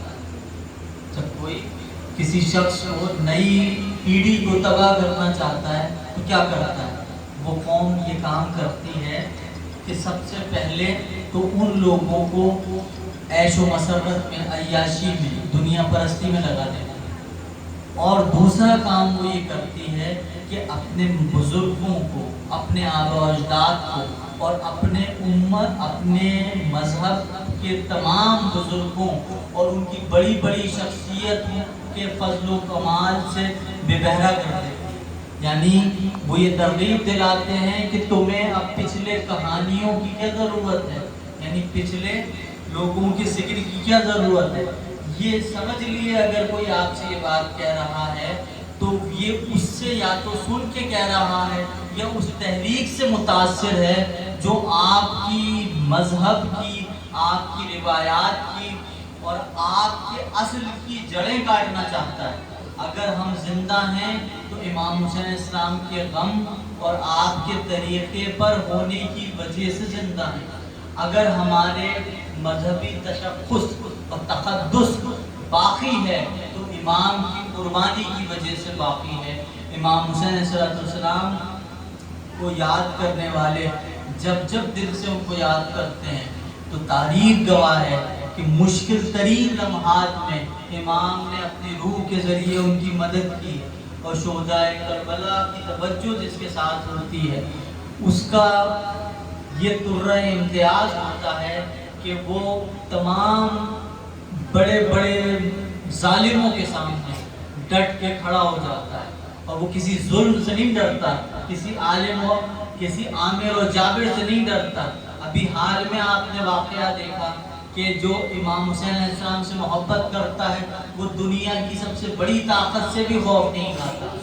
تو امام حسین علیہ السلام سے محبت کرنے والوں کا یہ عطیہ ہے۔ اور میں جب اپنے دادا سے محبت کرتا ہوں، میں جب اپنے پیر سے محبت کرتا ہوں تو یہ نہیں دیکھتا کہ میرے پیر سے تعلق رکھنے والے کون کون ہیں اور ان کو ماننے والے کیا کیا کر رہے ہیں، میں تو یہ دیکھتا ہوں کہ یہ میرے پیر ہیں، میرے دادا پیر ہیں اور میرے دادا ہیں، میں ان سے محبت اپنے تعلق کی وجہ سے کرتا ہوں۔ تو ہمیں ہر ایک کو حسینی ہونا چاہیے، ہر ایک کو عاشق حسین ہونا چاہیے، بنا اس کی فکر کیے کہ کوئی کیا کہہ رہا ہے، کوئی کیا کر رہا ہے یا اس کا طریقہ کیا ہے۔ ہر ایک کے اپنے طریقے اور حسن زن ہو سکتے ہیں، ہر ایک کی اپنی اپنی روایت ہو سکتی ہے، لیکن اس کا خلوص اگر سچا ہے تو وہ سچا ہے۔ جیسے کہ بہت ساری روایات ہیں، ایک مثال کے طور پر مشہور روایت ہے ہمارے بزرگوں میں، جو پرانے لوگ بیٹھے ہیں انہوں نے سنا ہے، نوجوانوں کے لیے کچھ بات عرض کر دوں۔ موسیٰ علیہ السلام کے دور کی ایک روایت اور ایک واقعہ جلال الدین رومی اپنی مثنوی میں لکھتے ہیں۔ فرماتے ہیں کہ ایک شخص تھا جو دیوانہ تھا اور وہ دیوانہ وار جنگلوں میں پھرتا، تو موسیٰ علیہ السلام نے اس کی گفتگو سنی تو وہ کہہ رہا تھا کہ یا اللہ اگر تو مل جائے تو میں تیرے پیر دباؤں، تیرے سر میں تیل ڈالوں، تیری خدمت کروں اور تجھے تیرے لیے کھانا لاؤں، تیرے لیے ٹھنڈا پانی لاؤں، کوزے میں لے کر تجھے پانی پلاؤں اور تیرا بہت خیال رکھوں۔ موسیٰ علیہ السلام نے جب یہ دیکھا تو اس سے فرمایا کہ اے شخص تو اللہ کو انسان کی طرح گردانتا ہے، یعنی تو اللہ کا تصور انسان کی طرح کرتا ہے۔ انسان اللہ یہ سب جو چیزیں تم جس سے خیال رکھنے اور تواضع کرنے اور اللہ کی خدمت کرنے کا جذبہ رکھتے ہو اور ارادہ رکھتے ہو، یہ سب چیزیں اللہ اس سے ماورا ہے اور اللہ اس سے بہتر ہے، اور اللہ تعالیٰ ان تمام زاویوں میں نہیں آتا، وہ اس سے ماورا ہے، وہ نور السماوات والارض ہے۔ تو اس نے حیرانی سے حضرت موسیٰ علیہ السلام سے کہا کہ یا موسیٰ اللہ ایسا نہیں ہے، یعنی میں اب اس کی خدمت نہیں کر پاؤں گا۔ کہا موسیٰ علیہ السلام نے کہ ہاں اے شخص وہ ایسا نہیں ہے، تم اس طرح سے اس کی خدمت نہیں کر سکتے۔ تو وہ مایوس ہو گیا اور یہ کہنا اس نے بند کر دیا۔ اب کوہ طور پر جب آپ موسیٰ علیہ السلام کھڑے تو اللہ تعالیٰ نے فرمایا موسیٰ تم نے ہمارے ایک چاہنے والے کا دل توڑ دیا۔ تو موسیٰ علیہ السلام نے کہا کہ اللہ وہ شخص جو تھا وہ کفر کہتا تھا، وہ تجھ سے ذات گمان کرتا تھا اور تیری ذات سے انسان گمان کرتا تھا اور تجھے انسانی جسم میں تصور کرتا تھا، تو میں نے اس کو صحیح بات جو تھی وہ بتا دی۔ اللہ تعالیٰ نے فرمایا وہ کسی ہی صورت اور کسی ہی طرح سے ہم سے محبت کرتا تھا، چاہے وہ کیسے ہی ہمارا تصور کرتا تھا لیکن ہم سے محبت کرتا۔ تو اللہ تعالیٰ نے موسیٰ علیہ السلام کو تنبیہ فرمائی، حالانکہ موسیٰ علیہ السلام کا موقف غلط نہیں تھا، وہ وہی بیان کر رہے تھے جو اللہ نے اپنے متعلق بیان کیا ہے، لیکن اللہ تعالیٰ اس کے شخص کے دل کو جانتا تھا۔ تو اب ہم جب کسی شخص کو کچھ کرتا دیکھتے ہیں، اس کے دل کو تو ہم نہیں جانتے، لیکن اس کو پکڑ کے فتویٰ لگا دیتے ہیں کہ تم یہ شرک ہے، یہ بدعت ہے. تو یہ فتویٰ جو موسیٰ علیہ السلام بھی نہیں پہچان پائے، آپ کیسے پہچانیں گے؟ اللہ پہچانتا ہے. آپ کہتے ہیں کہ یہ غلط ہے، شرعی طور پر جائز نہیں، لیکن اللہ جانتا ہے کہ وہ شخص اللہ سے، رسول سے، امام حسین علیہ السلام سے محبت کرتا ہے، اس محبت کے تقاضوں کے تحت وہ کوئی عمل کرتا ہے. اور کیا معلوم کہ آقا حسین علیہ السلام تو مقبول کر رہے ہوں اور خوش ہو رہے ہوں، اور ہم اس سے ناراض ہو کر اپنی دنیا و آخرت کی ہلاکت مول لے رہے ہوں. اور اگر رسول کی بارگاہ میں مقبول ہے اور امام حسین السلام کی بارگاہ میں مقبول ہے، لیکن آپ تنبیہ کر کے اپنے آپ کو گنہگار کر رہے ہیں، تو ان رسومات کو عظمت کی نظر سے دیکھیں. چاہے تازے داری ہو، ڈول ہو، لنگر ہو، ذکر و محافل ہو، اور اس کا کوئی موازنہ نہیں ہے. یعنی اگر کوئی شخص کہے کہ کیا مجھے تسبیح پڑھنی چاہیے یا مجھے کچڑا بنانا چاہیے، اگر کوئی شخص کہے کیا مجھے ڈھول کا ماتم کرنا چاہیے، یعنی ڈھول بجا کر ذکر امام حسین السلام کرنا چاہیے، یا مجھے نوافل پڑھنا چاہیے، یہ کوئی مقابلے کی بات نہیں. اس کا جواب یہ ہے کہ جب آپ گھر میں ہوں تو آپ تمام دعائیں پڑھیں، ذکر کریں، وظیفے پڑھیں، لیکن ایک وقت معین کریں کہ جس وقت امام حسین تمام اپنے محلے، اپنے علاقے کے لوگوں کو اکٹھا کریں، اور جو رسومات ہوتی آئی ہیں، ذکر اعلان ہمیں حسین علیہ السلام، ان رسومات کے تحت ادا کریں. ان میں اگر کوئی فسق و فجور کرتا ہے، بے ادبی کرتا ہے، گالی گلوچ کرتا ہے، یا غلط طریقے سے ہنستا ہے، یا کوئی بیہودہ کام کرتا ہے، تو وہ ذمہ داری کسی دوسرے کی نہیں ہے، وہ آپ ہی کی ذمہ داری ہے. اگر کوئی مسجد میں نماز پڑھنے جائے اور دیکھے کہ لوگ مسجد میں بیٹھ کر غیبت کر رہے ہیں اور لیٹے ہیں اور بات کر رہے ہیں، تو آپ باجماعت نماز کو برا نہیں کہتے، آپ یہ کہتے ہیں کہ مسجد میں یہ کام کرنا مباح نہیں ہے، مسجد میں یہ کام کرنا ٹھیک نہیں ہے. وہ ذمہ داری امام صاحب کی بھی ہے، مقتدیوں کی بھی ہے، ہماری بھی ہے اور آپ کی بھی ہے. لیکن اگر آپ اس کی بنا پر برے اعمال کو غلط کہیں تو آپ اسلام کے اہم رکن کو ہی کاٹ کے رکھ دیں گے. اسی طرح سے محرم داری کی تمام رسومات کو بحسن و خوبی، ادب کے طریقے سے ادا کرنا ہماری معاشی ذمہ داری ہے، ہمارے فرائض میں اور ہمارے طریقے معاشرت کے شامل ہے. تو ایک تو یہ بات تھی جو میں نے عرض کی. اب وقت زیادہ ہو گیا ہے، لیکن ایک بات میں اور آپ سے عرض کرنا چاہتا ہوں اسی سے کہ ہمارے موجودہ دور میں، اس وقت کی دنیا میں ذرائع علم کی کمی نہیں ہے. یعنی اگر کوئی شخص کوئی چیز جاننا چاہے تو اس کو یوٹیوب پر، ٹویٹر پر، فیس بک پر، واٹس ایپ پر اور تمام سوشل میڈیا پر، ٹیلی گرام پر، جہاں جہاں آپ ایکسیسیبل ہیں، جہاں آپ کی آئی ڈی ہے، لاگ ان آپ نے کر رکھا ہے، وہاں آپ اویلیبل ہو سکتے ہیں اور آپ تمام علم وہاں سے حاصل کر سکتے ہیں. آپ اگر کوئی کتاب پڑھنا چاہتے ہیں اور وہ آپ کے شہر میں نہیں ملتی تو اس کا پی ڈی ایف ہے، کوئی بات نہیں، ہمارا تو اس کا پی ڈی ایف ہے، آپ پڑھ سکتے ہیں. تو اب ذرائع علم کی آج کے دور میں کمی نہیں ہے، یعنی علم کے ذرائع آج کے دور میں بہت ہیں، لیکن جس چیز کی کمی ہے وہ ہمیں سمجھنی چاہیے. یعنی اگر کوئی حدیث پڑھنا چاہتا ہے، آپ بخاری پڑھنا چاہتے ہیں، اپلیکیشنز موجود ہیں،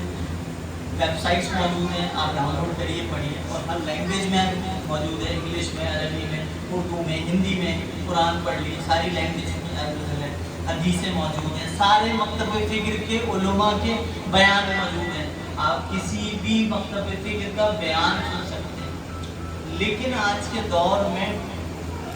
ایک چیز کی کمی ہے اور وہ بہت ضروری ہے. حضرت مولا کے ایک شاگرد تھے، حضرت کمیل رازدار علی تھے. یعنی مولا علی کی وہ باتیں تو آپ کسی سے نہیں فرماتے تھے وہ حضرت کمیل سے فرماتے ہیں اور آپ کو اپنی سواری کو سوار کر لیتے ہیں اور ان سے فرماتے ہیں کہ اے کمیل بن زیاد، جب میرے سینے میں علم اور عرفان کے سمندر ٹھاٹے مارتے ہیں تو میں کسی شخص کو نہیں پاتا مگر تمہارے اوپر اسے لوٹا دیتا ہوں، یعنی تمہارے اوپر اسے بکھیر دیتا ہوں، جیسے ہم مٹکے کو اوندھا کر دیتے ہیں تو فرماتے ہیں کہ میں تمہارے اوپر اسے اوندھا کر دیتا ہوں۔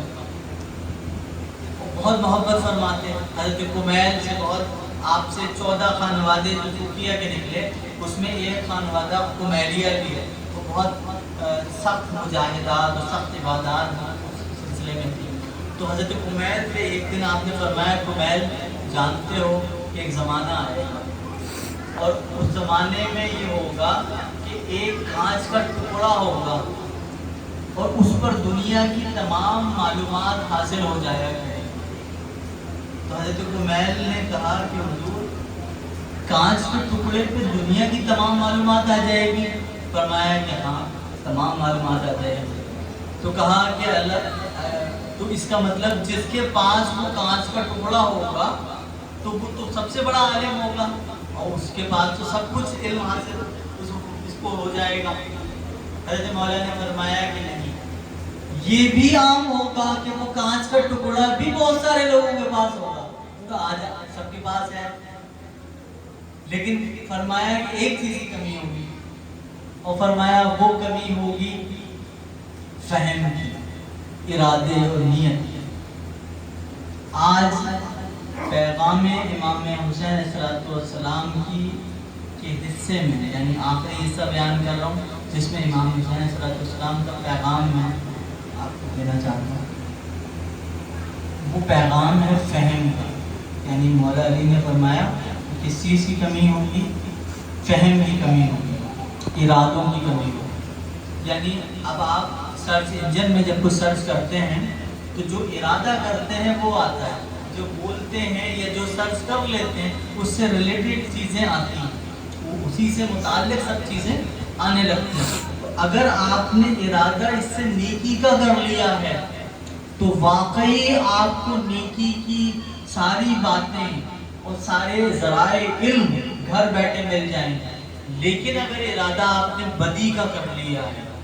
اور آپ فہم علم نہیں رکھتے، جو پہلے کہا کہ فہم نہیں ہوگا،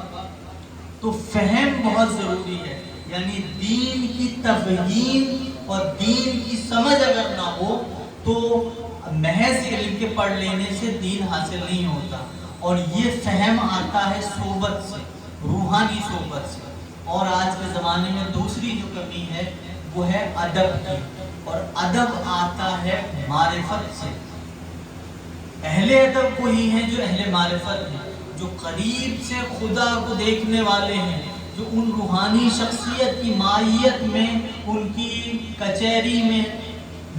بیٹھنے والے ہیں اور ان کی روحانی صحبت کو محسوس کرنے والے ہیں، وہی ادب والے ہیں۔ لیکن جنہوں نے ان کی روحانی صحبت اختیار نہیں کی وہ ادب نہیں رکھتے۔ اور تیسری بات جو پیغام امام حسین علیہ السلام سے ہمیں ملتی ہے وہ یہ کہ آپ نے عزم اور حوصلہ اور ہمت عطا فرمائی ہے امت کو۔ یعنی آپ نے بتایا، جیسے شعر میں آتا ہے کہ تمام دولت و شاہی، تمام فوج و سپاہ، دبانا ساری خدائی سے زوف مسکینی۔ امام حسین صلی اللہ علیہ وسلم نے بتایا کہ آپ کیسے ضعیف اور مالی طور پر کمزور ہونے، سیاسی طور پر کمزور ہونے، معاشی طور پہ کمزور ہونے کے باوجود روحانی قوت کی بنا پر آپ باطل طاقتوں سے کیسے ٹکرا سکتے ہیں، تو حوصلے کی دعوت دیتی ہے۔ اگر آپ میں حوصلہ نہیں ہے، ذرا سی پریشانی آئے گی آپ اللہ سے بھی بدگمان ہو جائیں گے، ذرا سی پریشانی آئے گی رسول سے بدگمان ہو جائیں گے، ذرا سی پریشانی آئے گی بزرگوں سے بدگمان ہو جائیں گے۔ اگر آپ کے اندر امام حسین علیہ السلام کے صدقے و طفیل اور آپ کی شخصیت کی نورانیت سے وہ شعاع حوصلہ آپ تک نہیں پہنچی ہے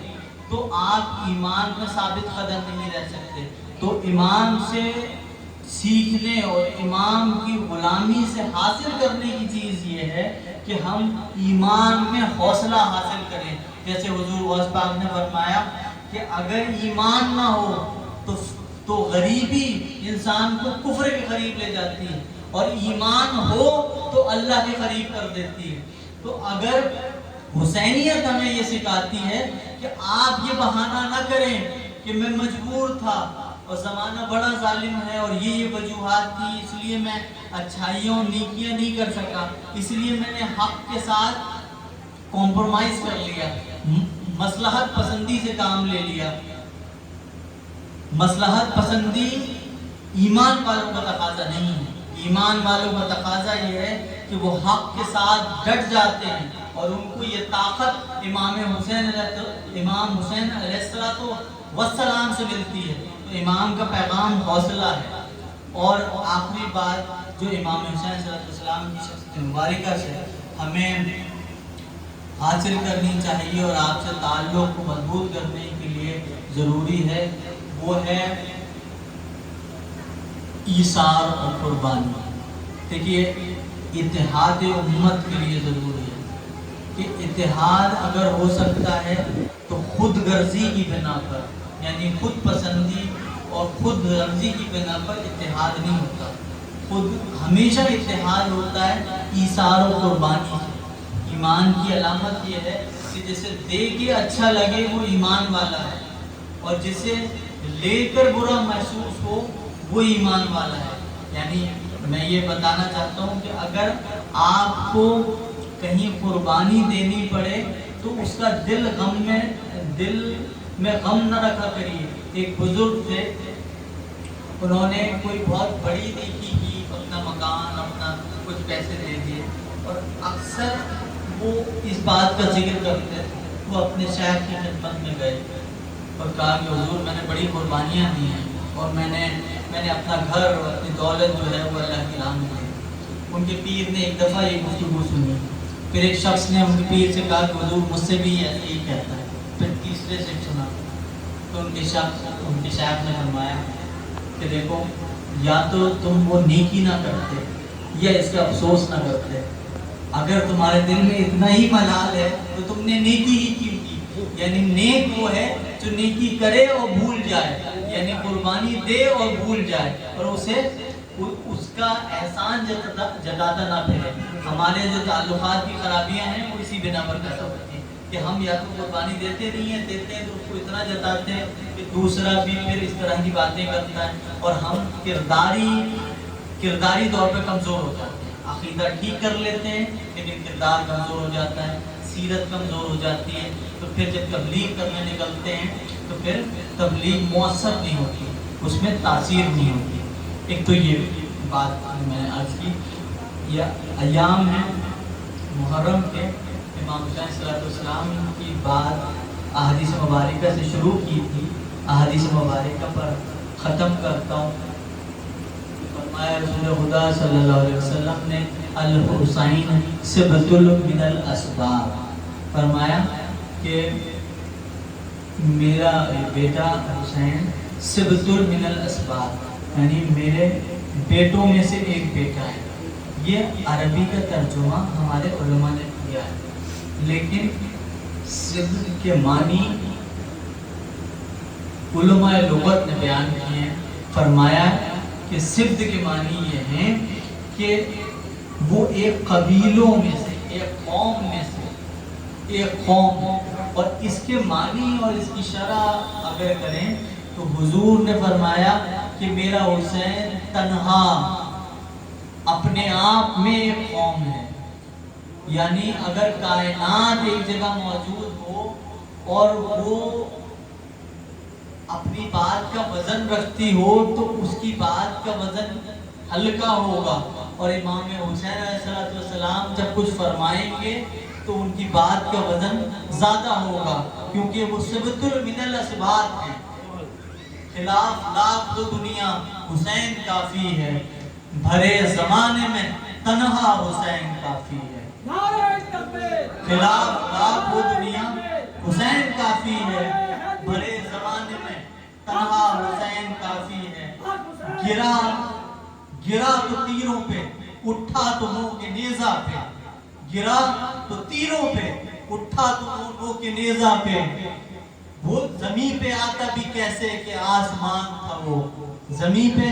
آتا بھی کیسے کہ آسمان تھا وہ، بدلا ہے کربلا میں تقاضائے انقلاب، نیزے پہ اب جو سر ہے وہی سر بلند ہے۔ وآخر دعوانا وَنِ الْحَمْدُ لِلَّهِ رَبِّ الْعَالَمِينَ۔